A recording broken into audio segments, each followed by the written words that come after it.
아직도 ISA 계좌가 없으시다고요? ISA 계좌를 만들긴 만들었는데 어떻게 활용해야 할지 모르시겠다고요? 은퇴 준비를 하거나 투자를 하시는 분들에게 ISA 계좌는 필수로 만들어야 하는 계좌입니다. 왜 그런지, 어떤 혜택이 있는지, 그리고 어떻게 활용해야 하는지 총정리해 드리도록 하겠습니다. ISA 계좌, 연금저축이나 IRP 계좌 같은 절세 계좌와 같이 언급되는 경우가 많으니까 우선 그 차이부터 인지하면 이해하는 데 도움이 됩니다.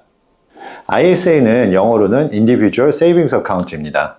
연금저축은 이름에 연금이 들어가고 IRP는 Individual Retirement Pension으로 Retirement, 퇴직, 그리고 펜션, 연금이라는 단어가 들어갑니다. 즉 두 계좌는 연금 계좌입니다. 그런데 ISA는 연금이나 퇴직 같은 단어는 없고 대신에 Savings, 즉 저축 계좌입니다. 셋 다 절세 계좌이긴 한데 여기에 근본적인 몇 가지 차이들이 있는데요. 연금저축 IRP와 비교하면서 설명드려 보겠습니다. 우선 계좌의 성격에 따라 기간이 달라지는데요. 연금저축과 IRP는 55세 이후에 연금으로 수령하는 것이 원칙입니다. 하지만 ISA는 만기가 3년입니다. 의무적으로 연금을 수령해야 하는 것도 아닙니다. 3년 만기 후에는 세제 혜택 받고 인출해서 원하는 방식으로 활용이 가능합니다. 세제 혜택도 차이가 있는데요. 중요한 차이는 연금저축과 IRP는 세액공제 혜택이 있습니다. 연 900만 원까지는 세액공제를 적용해 주기 때문에 연말정산 시 세금 환급을 받습니다. 하지만 ISA는 세액공제 혜택은 없습니다. 비과세와 저율과세 혜택만 있습니다. 이에 대해서는 뒤에 가서 다시 설명드리겠습니다. 특이한 것은 ISA 계좌 자체는 세액공제 혜택이 없지만 만기된 자금을 연금저축이나 IRP에 납입할 수 있는데 이때는 세액공제를 또 추가적으로 해줍니다. 연금계좌로 이전하는 금액의 10%를 세액공제 해주는데 최대 300만 원까지 그 해에 세액공제가 적용이 됩니다. 즉 ISA 가입 후 3년 후 만기된 자금이 5천만 원인데 이를 연금계좌로 전환하면 5천만 원의 10%는 500만 원이죠. 하지만 최대 한도인 300만 원을 초과하니까 그해 연금계좌 세액공제에 300만 원을 더해줍니다. 예를 들어 그해 연금저축과 IRP 계좌에 세액공제 한도에 맞춰서 연 900만 원을 납입했고 방금 말씀드렸듯이 ISA 만기 자금 5천만 원을 연금저축 계좌로 전환해서 넣었다고 해볼게요. 그럼 기본적인 연금저축과 IRP 세액공제 900만 원에 ISA 만기 자금에 대한 세액공제 금액 300만 원 더해서 그 해에서는 연금계좌에 대한 세액공제 금액이 연 1200만 원까지 확대가 되는 것입니다. 그리고 연금저축 전환과 관련해서 한 가지 아셔야 할 것은 세액공제 받은 300만 원 외에 나머지 전환 금액은 세액공제 받지 않은 납입액으로 분류가 되기 때문에 언제든지 비과세로 인출이 가능하다는 것입니다. 즉 연금저축 계좌로 전환해서 그 안에 돈이 있다고 해서 영영 묶이는 돈은 아니라는 것입니다. 세액공제 받지 않은 납입액은 비과세로 언제든지 인출할 수 있습니다. 좀 더 활용도가 높아진다고 할 수 있죠. 다음으로는 가입 자격에 대해서 알아볼 텐데요. 19세 이상이면 누구나 가입하실 수 있습니다. 소득 조건도 필요 없습니다. IRP 같은 경우는 근로자이거나 사업장에 있어야 되는데 ISA 같은 경우는 그런 조건들이 따로 없습니다. 다만 유의할 점은 금융소득 종합과세 대상자는 가입이 제한된다는 점입니다. 따라서 여러분들의 금융소득, 즉 이자소득이랑 배당소득이 2천만 원 언저리에 있다면 금융소득 종합과세 대상자가 되지 않도록 각별히 유의하실 필요가 있습니다. 그리고 ISA 계좌는 전 금융기관 통틀어서 1인 1계좌입니다. 이게 연금저축의 IRP랑 또 다른 점인데요. 연금저축이랑 IRP는 여러 금융기관에 여러 개를 만들 수 있지만 ISA는 하나만 만들 수 있다는 점 참고하시기 바랍니다.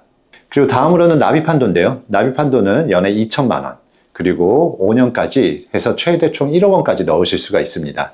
만기는 3년이고요. 그리고 또 특징적인 것은 이 납입한도가 2월된다는 점입니다. 즉 올해 ISA 계좌를 만들어서 2천만 원 납입을 안 했다면은 내년에 납입한도 2천만 원에 올해 내지 않았던 2천만 원이 2월 돼서 내년에 한꺼번에 4천만 원을 납입할 수가 있다는 것입니다. 즉 ISA 계좌는 많은 분들이 난 지금 돈이 없어서 아직 ISA 계좌를 안 만들 거야 이렇게 말씀하시는 분들도 있는데 ISA 계좌는 언제든지 만들어 두는 것이 좋습니다. 그러면 한도가 매년 쌓이기 때문에 나중에라도 돈이 생기면 넣으실 수가 있기 때문에 바로 만드시는 것이 좋습니다. 다음으로는 세제 혜택에 대해서 한번 살펴보겠습니다. 이 부분이 어려울 수 있으니까 자세히 한번 설명드려 보도록 하겠습니다. 일단 ISA 계좌를 운용해서 여기서 수익이 나면 순수익 200만 원까지는 비과세가 적용이 됩니다. 만약에 여러분들의 소득 구간에 따라서 서민형으로 가입하셨다면 서민형은 400만 원까지 비과세가 적용이 됩니다. 그리고 이 순수익 200만 원을 초과하는 수익분에 대해서는 9.9%로 저율과세라고 하는데요. 보통 이자소득세나 배당소득세가 15.4%인데 반해서 ISA 계좌에서 난 이익에 대해서는 9.9%로 저율과세를 해줍니다. 그리고 또 한 가지 중요한 점은 분리과세가 된다는 점입니다.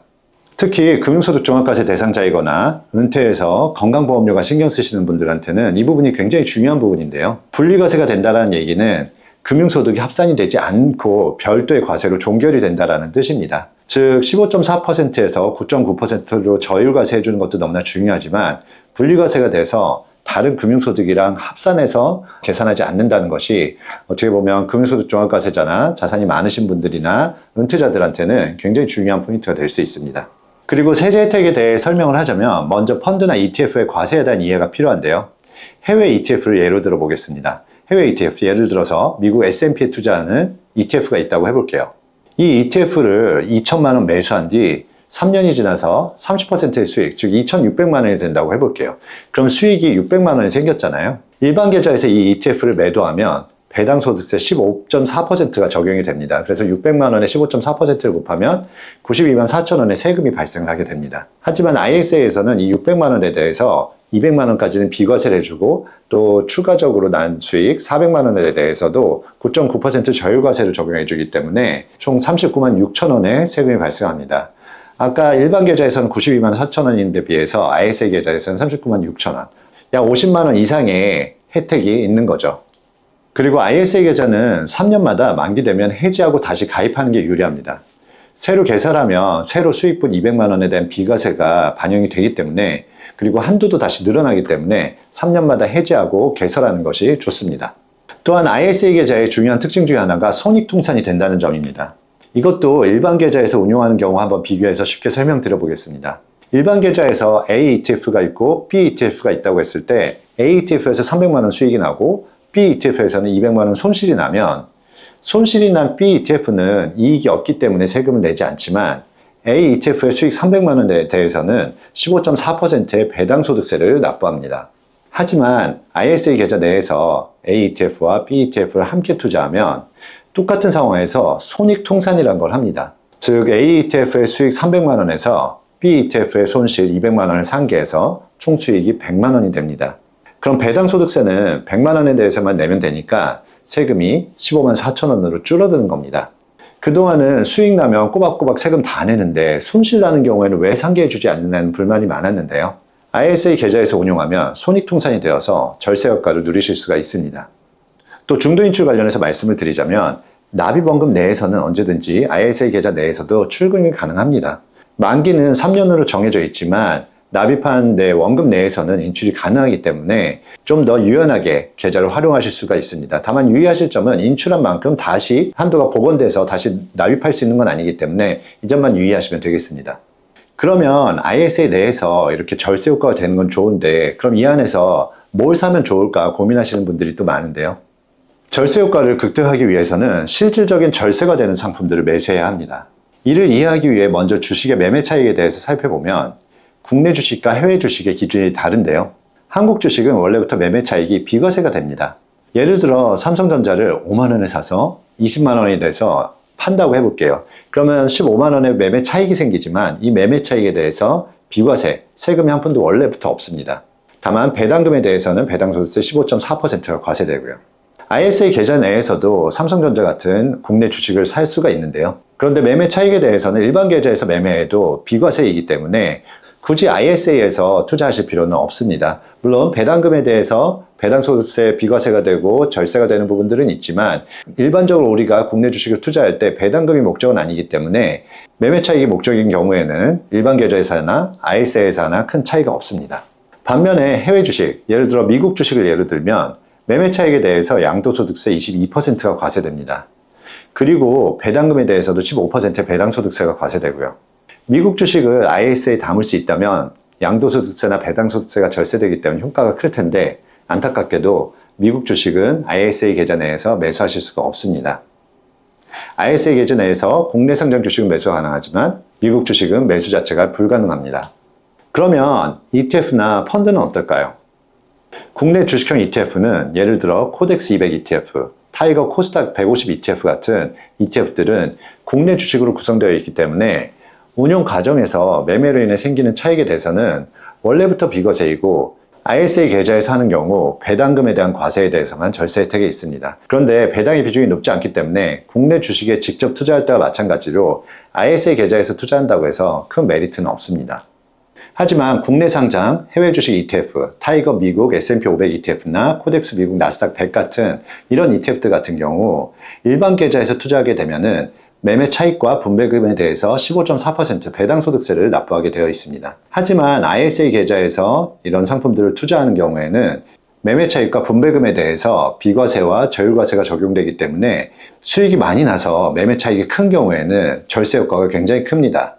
ISA 내에서는 이런 해외 주식형 ETF 위주로 포트폴리오를 구성하는 것이 절세 혜택을 극대화하는 방법입니다. 그리고 여기 한 가지 더 말씀드리면 국내 주식이나 국내 주식 ETF는 어차피 매매 차익이 비과세라서 ISA 계좌 내에서 매수하는 것을 추천드리지 않는다고 말씀드렸는데요.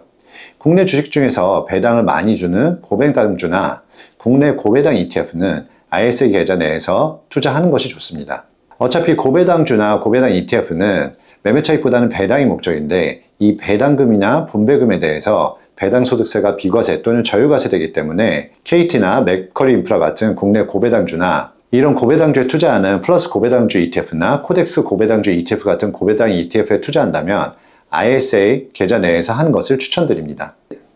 이렇게 ISA 계좌에 대해서 가입 자격, 납입 한도, 세제 혜택, 투자 상품까지 구체적으로 살펴봤는데요. 투자를 하기에 앞서 계좌를 잘 세팅하는 것이 너무나 중요합니다.